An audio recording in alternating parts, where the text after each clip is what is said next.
બધું સહેજમાં મળે, પણ સંત મળવા, અને હું તો એમ કહું છું કે જો તમારા ઘેર કાઠું આવ્યું હોય ને તો સંતને બોલાવે. તમે હેરાન થતા હોય, પરેશાન થતા હોય, તમારો ડોળો ના ડૂબતો હોય, આ વર્તીઓ અવારનવાર ઓમથી ઓમ થતી હોય, તો તમારા સદગુરુને યાદ કરજો.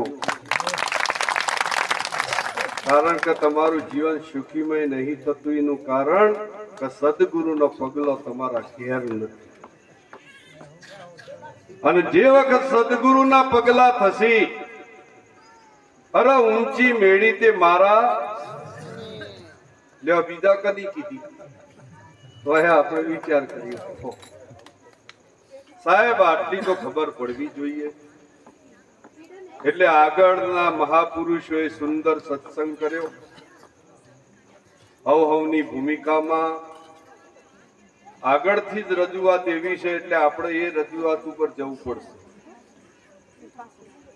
પણ જેને જેને સદગુરુનું માન્યું છે ને એના જ નામ ઇતિહાસમાં આયા. જેને જેને સદગુરુનું માન્યું હોય એનો નામ જ અમર થયો છે. આજે કોઈ પણ વાણી તમે ગો તો પાછળ સદગુરુનું નામ આવે છે કે નહીં આવતું? પણ એ સંતોને ખબર હતી કે આ વાણી મારા ગુરુ મહારાજની છે, એટલે નામ આપવું પડે. એટલે તમે ગમે ત્યારે જય બોલાવો તો તમારા ગુરુદેવની બોલાવજો અને પછી બીજી જય બોલાવજો. સાહેબ તમને પ્રગટ કર્યા છે, કેમ તમે ભૂલી જાઓ છો? રામ ને કૃષ્ણ ને તો તમે જોયા નહીં, જોયા છે? અને સદગુરુ તો પ્રગટ ઘેરાયા છે. ઓમો રોમ જોઈ લો, ઓમો કૃષ્ણ જોઈ લો, ઓમો રામદેવ પીર જોઈ લો તો તમને ખબર પડે આ 33 કરોડ નું ખાતું સારીએ. 84 નું નહીં, 33 કરોડ નું ખાતું છે. પણ હું એમ કઉ છું કે ઉશી નું જ્ઞાન ના લાવતા, કોઈને હોપડીને ના બોલતા, નકા ફસાઈ પડજો. કારણ કે હું કઈ કક્ષામાં બોલતો હોય તમે મને આપણી પાસે બીજા દેવાડો અને કોકને પ્રશ્ન કર્યો તો એ અનુભવ મારો હતો. એક ભાઈ કે નામ રૂપ ગુણ ની નાસ્તી, કે નામ રૂપ ગુણ હટી જાય. કીધું હટાવજે, તું હટાઈને બતાય. નામ રૂપ અને ગુણ હટાઈને બતાવો તો હું માનું, બાકી હોપડીને આપવાનું નહીં. બોલો હટે એવું? હટે એવું એમ કહું, તમારો જે અનુભવ હોય પેલા હટાવવાનું જ આવે. તમે મજૂરી પડી ગયા હો, હટાવવાનું આવતું જ નહીં હોય તો હટાવો તો હું કરવા આવડી મજૂરી કરો છો એમ કહું છું. કોઈ વળી મોય ગોદરામ થી ગાભા કાઢા, એટલે હુઈજાન ભાઈ એમ નહીં તો ઊંઘ આવે. આ તો ગોદરામ થી ગાભા કાઢા, એ મને વાત કર્યું, એ પેલું જ્યું આ રહ્યું. આવું જ્ઞાન નહીં મારા વાલા. આ નિરોધનું જ્ઞાન એટલે પ્રગટ જ્ઞાન અને નક્કી જ્ઞાન છે. આપણે કોઈ સંપ્રદાયને લજવતા નથી, બધા સંપ્રદાય જ્ઞાન કરાવે છે ને. સનાતન ધર્મ એ બરાબર છે, કબીર ધર્મ પણ બરાબર છે, અને આ વિશ્વમાં જે કઈ ધર્મ હોય બધા બરાબર છે. આપણે કોઈની નિંદા ટીકા કરવાનો પ્રયત્ન કરવાનો નહીં. જો શાંતિ મેળવવી હોય તો વાત કરું. આ તો કબીર વાળા આયા એટલે પેલા વોશો કાઢે, એટલે આ તો નિરોધ વાળા. એટલે વોશો કાઢવાનું બંધ ત્યારે થશે, લડવાનું બંધ ત્યારે થશે. આ વાળો કનું હોય? બકરું હોય ને એનું વાળો, ઘેટા બકરા નો વાળો હોય. સિંહ નો વાળો પાડ્યો, સિંહ એટલે સિંહ હોય. કારણ કે સિંહ એટલે જાગ્રત સિંહાસન ઉપર બેહવા વાળો સિંહ મહાપુરુષ છે. આ સામાન્ય પુરુષ નહીં સમજવાના. જો માતા ના આવતી હોય ને તો એ ઓની જરૂર પડે. માતા ના આવતી હોય તો એ જરૂર પડે પ્રમાણની ઓની કે તારા મોથા ગુરુ હોય કે નહીં, તું નુકરી છે કે સુગરી. તાણ તો માતા આવા ભાઈ. અલ્યા એ રોમની રજા લેવા જાય એના કરતા રોમને કને બનાયા એ તો તમે ઓળખો. રોમનો પ્રગટ કોને કર્યા? આ મારા મહાપુરુષોએ પ્રગટ કર્યા. કૃષ્ણને જો પ્રગટ કર્યા તો મારા મહાપુરુષોને કર્યા છે.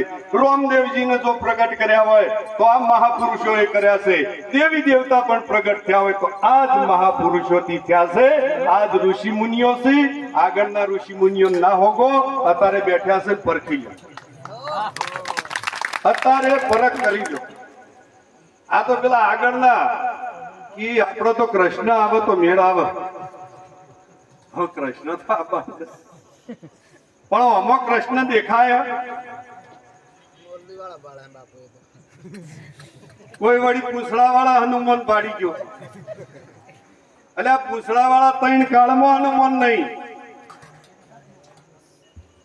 એટલે આ ફોટામાં જે દેવી દેવતાઓ છે ને એ તો માટી ભેગા માટી થઈ જવાના, એ જીવવાના. એટલે ગોરખનાથ એવું કીધું, જાગતા નરને જે જાગ્રત હોય ને સેવો.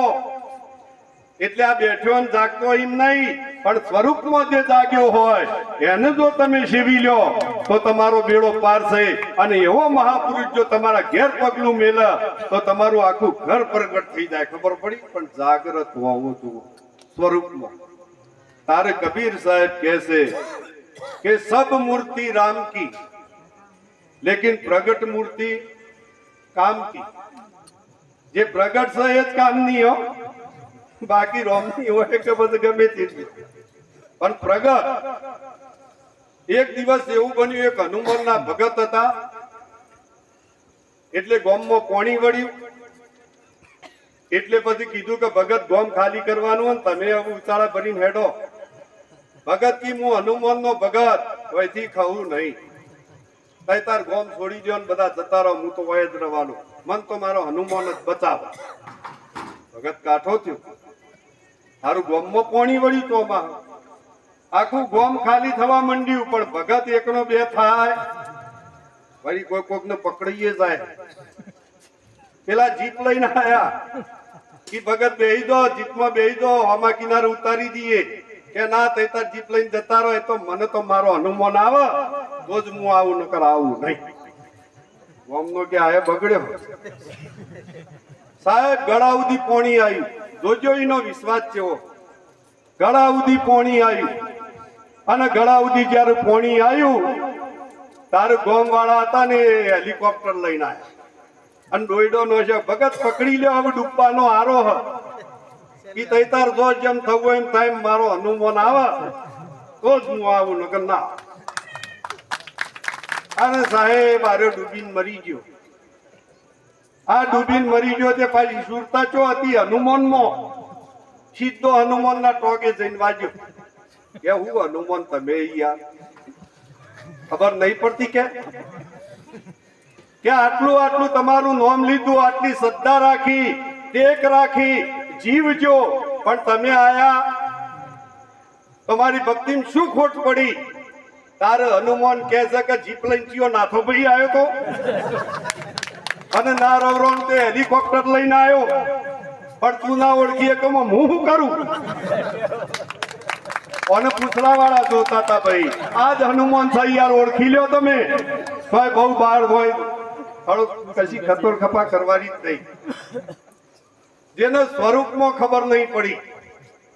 એટલે આ શરીરોમાં જોવા જશો તો જુદા જુદા ભગવાન લાગશે, જુદા જુદા ધર્મ લાગશે, જુદા જુદા ગુરુ લાગશે, તો ઠરવાનું છો.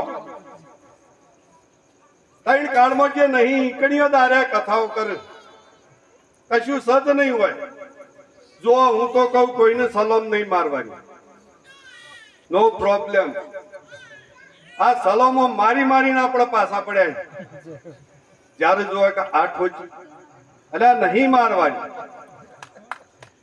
એક મેજર સાહેબ કુવામાં પડ્યા, બધા સિપાહીઓ દોડ્યા કે મેજર કુવામાં પડ્યા દોડે. એકી લાવો રોડવું રોઢવું લાવી રોઢવું નોખીને મેજરે રોઢવું પકડી લીધું. ખેંચતા ખેંચતા કુવાના કોઠે મેજર આયા એટલે સિપાહીઓ કે આપણા સાહેબ કેવો સલામ તો મારવી જ પડે. સાહેબ સલામ મારવા જાય સિપાહીઓ અને હાથમાંથી જીવ રોઢવું હોય. મેજર કુવા 2-3 વખત કુવામાં પડ્યો. પછી પેલા સિપાહીઓ કે આપણું કામ નહીં, કે આનાથી ઉપરી બોલા. ઉપરી સાહેબ હોય એને બોલા. મેજર ના ઉપરી સાહેબ બોલાયા. પાછું ખેંચવાની તૈયારી કરી. કુવાના કોઠા મેજરે જોઈ કે મારા સાહેબ ઓમ સલામ માલિક. પાછો મેજર સલામો મારશો તો કુવામાંથી બહાર કદી નીકળવાના નહીં. ઓર રાખજો તમે. તમને તમારી ખબર નહીં એટલે સલામો મારવી પડે ને. પણ જે દાડે તમને તમારી ખબર પડી જશે એ દાડે કોઈ સલામ નહીં મારો સાહેબ. હોમો સલામ મારવા વાળો જ નથી જો કને મારવી. પેલો કે અભિમાન કરે પણ કના હોમું કરવો બાપા. અભિમાન કરવા વાળો જોવો કે હોમો. મુલ્લા નસરુદ્દીન હતા એ જુગતું રમતા હતા. એટલે એકલા જુગતું રમવું. ઓમ ઓમ ઓમ એટલે બેગમ આવી. બેગમ જેને બેગમ હોય એને બેગમ કહેવાય. જે ઓમનો ના હોય અને ઓમનો ના એને બેગમ થઈ. એક ગમ ગુરુ ગમ પણ બે ગમ એ બેગમ. એટલે બેગમ કહેવા માંડી કે તમે શું રમો? કે હું જુગતું રમું. કે હોમો રમવા વાળો નહીં. કે મારા રમવા વાળાની શું જરૂર? કે હારું તોય હું જીતું તોય મારા સિવાય કોઈ બીજો છે? હારું તોય હું ને જીતું તોય. તો પછી તમે કના હોમું આ બધો ડખાડો કરી રહ્યા છો? તમારે જીતવા નહીં નીકળવાનું, તમારા હારી જવાનું. અને કદી જીતવા નીકળતા નહીં. જીવનમાં જો જીતવા નહીં નીકળો તમારી હાર કદી એ થવાની. પણ આ તો જે જીતવા નીકળે ને એની હાર થઈ. હારી ગયા છીએ આપણે સદગુરુના ચરણમાં. ક્યાં ગયું તમારું જ્ઞાન? સાહેબ તન મન ધન કુરબાની થઈ જઈ. તમારું મૃત્યુ થઈ ગયું છે. અમૃત મૃત્યુ ત્યાં થયું છે. તો એ પાછા ઉભા થઈ. ભૂત ઘોડે ઉભા થયો.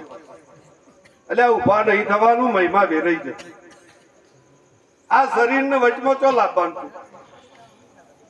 મને હંસા નજરે આયા કોઈ નહીં તો જ પોખન કે તો બી હંસ નજર में.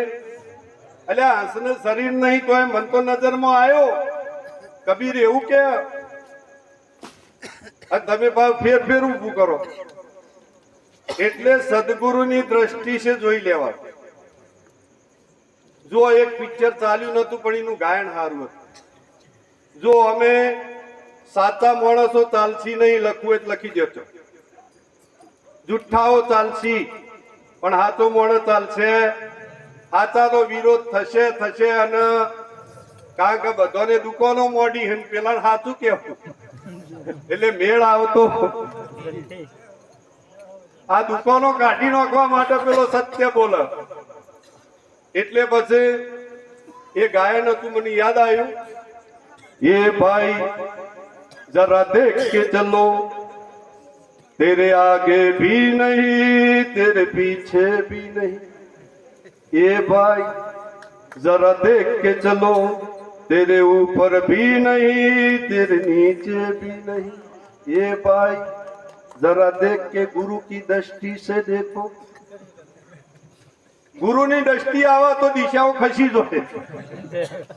પણ ગુરુની દ્રષ્ટિ નહીં આવી. તમારી દ્રષ્ટિ એટલે દિશાઓ છે હાજુર બાજુર ઉપર નેસર કે ઉપર વાળો કરે એ ખરું. એટલે ઉપર કોણ છે? અલા બેટા પેલો ડોક્ટર કે ઉપર વાળો કરે એ ખરું. મેં કીધું સાહેબ જીવ જતો જોયો છે કે બસ એમને એ કે પેલું શ્વાસ બંધ થઈ જાય કે હા જીવ જીવ. કીધું ચો જ્યો કે તો ખબર નહીં. તો જવાની ખબર નહીં, આપવાની ખબર નહીં, આ અનુભવ નહીં તો એ દવાખાનું ખોલીને બેઠા કહો હું દશા કરે આપણે. એટલે આવાથી ચેતજો. આવાથી ચેતવાનું તમારા જીવનનો સાહેબ પ્રશ્ન છે. આ ગુરુ કરાવવા એટલે કોઈ સહેલી વાત નહીં. બધા જતા હોય ને આપણે ગોઠવાઈ ગઈએ એમ નહીં. આપણે વિચાર કરવાનો યાર આપણને પાલવા તો ગુરુ કરવાના, નકર નહીં કરવાના અહીંયા. આ તો એક જાય કે હડો 15 જણા ચીડી ચીડી ચીડી ચીડી હોય તો કોઈ લેવાનું નહીં. ઈ જવો તો મારી દે, ઠાર પાડી દે. ગુરુ એટલે આતંકવાદી કહેવાય. આતંકવાદી ગોળીથી મારી દે, તમને જીવતા ના રાખે. એનું નામ ગુરુ. આ આતંકવાદી છે એમ કહું. આ તો ગુરુ ખાલી નોમ આલી દીધું, બાકી સહ આતંકવાદી. જો એકી ગોળી ના પાડી દે ને તો એનામાં દમ નહીં. કારણ કે તમને સરહદ ઉપર મૂક્યા હોય એટલે બંદૂક તમારા હાથમાં હોય, પણ જેવો આતંકવાદી પહે એવી ગોળી મારવી કે ના મારવી. જો તમે આ ભારત દેશના હોય તો બંદૂક ઉપાડવી પડશે. જો દેશદ્રોહી થો તો બંદૂક ના ઉપાડો ચાલે. એટલે આપણે આવું સદગુરુના દેશદ્રોહી છીએ કે રક્ષણ વાળા છીએ વિચાર કરો પેલા. સાહેબ, એક મામૂલી સંપત્તિમાં તમે તમારું જ્ઞાન અંતાળો. શરમ આપી દો, શરમ. એક મામૂલી 500 રૂપિયામાં તમે તમારું જ્ઞાન અંતાળો. અલ્યા કોઈ દાડો ગુરુ પૈસાથી ખુશ ના થાય. ગુરુને ખુશ કરવા હોય તો એમનું વાયેલું જે દાડો ઉગે દાડો ગુરુ ખુશ થાય. બાકી પૈસા પીવડ્યું કશું થાય નહીં. સાહેબ, એની ભૂમિમાં જો ખેતી થાય તો એ ખુશ થાય, તો એ ગદગદ થાય. આ 500 રૂપિયાથી ગુરુ ખુશ થઈ જતા અને કરશે હું તાણી રે. અલ્યા આપણો બધો એમ કે છે કે માયા તજી જો આ બધું જુઠ્ઠું હોય ને એ પાછો હંગરા કર. ગુરુ હંગરા કર. આ કે આ બધું જુઠ્ઠું હોય તૈતારો અમો પડતા અને એ ભેગું કર. અલ્યા અમે છોડીને પાક ગુરુજી તમારે કે હું તો રાખું, મારો હતો નહીં. સમજીને રાખું, સમજીને નહીં ભાઈ. તું એ જાગજે, નકર તારો કાટલો બોલાઈ જાય. તું એવું ના સમજતો કે સદગુરુ થઈ ગયો એટલે બચી જે. નહીં બચી શકે. 1000 જન્મમાં પણ નહીં બચી શકે. માટે આંખો ખોલજે. હજી તું ગુરુના રૂપમાં છે, પણ હજી તારી બંધ ઓછો મને દેખાય છે, દેખાય છે, દેખાય છે. નહીં દેખાતું એવું નહીં. બધા ગુરુ થઈ જાય એવું એ નહીં પાછું. અને બધા હરખું અમદાવી એવું એ નહીં. કારણ કે અત્યારે તો હું પૈસેથી ચાદરમાં મળવા માંડી. આ પૈસા હાલો એક ચાદર લે કે ચાદર પકડ 50,000 આલી દેજો, 50 ચાદર લઈ જા. તો આ ચાદર વાળો હું ફ્રેન્ડ છે કે ગુરુ એ હું ફ્રેન્ડ છે 50 લઈ કશું ના ફેણ. ચાદર એને મળવી જોવા જે જ્ઞાનનો અધિકારી હોય, જ્ઞાન ચલાવી શકવાની ક્ષમતા હોય એને ચાદર અપાય. બાકી છોકરો હોય ને તો એ કાઢી મેકાય. તું ઘેર જતો ને તાર કોમ નહીં, તારે ગાડી નહીં બેવાનું, હું તાર બાપ નહીં. ખબર પડક નહીં તને. આ ગયા છોકરો કે ગાદી આલજો આશ્રમ ની કે મારો છોકરો જ બે. અલ્યા તારો છોકરો ના બે તું કનો બાપ? કનો બાપ? જે બાપ બન્યો હોય છોકરાને ગાદી બિહાર. પણ જો બાપ ના બન્યો હોય તો આવા ગુરુમુખી માંથી કોઈ યોગ્ય હોય